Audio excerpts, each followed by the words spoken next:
Look, do you know what this is? It's called the carbon canister solenoid valve. If you feel that your car consumes more fuel than before, or you always smell a smell of gasoline while driving, that's definitely something wrong with it. You should be careful at this time. If you go to a repair shop, it will cost at least $3,000 to repair it. Today I will tell you how to solve the problem by spending $1. Look, the carbon canister solenoid valve is installed between the two buckles. Take it off first with your hands. Then unplug the pipe at this end. Then unplug the tube at the other end.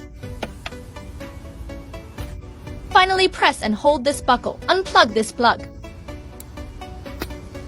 Okay, this way it's completely taken out. One end of this canister solenoid valve is connected to the fuel tank, and the other end is connected to the engine. Normally the inside is closed. Once it is turned on for a long time, the engine will continuously draw fuel vapor from the fuel tank, so fuel consumption will increase. Let's check it out.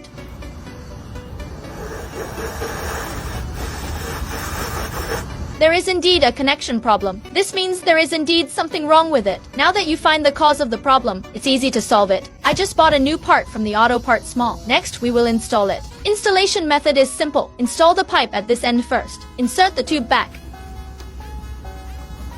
Okay. Next, plug in the tube on the other side.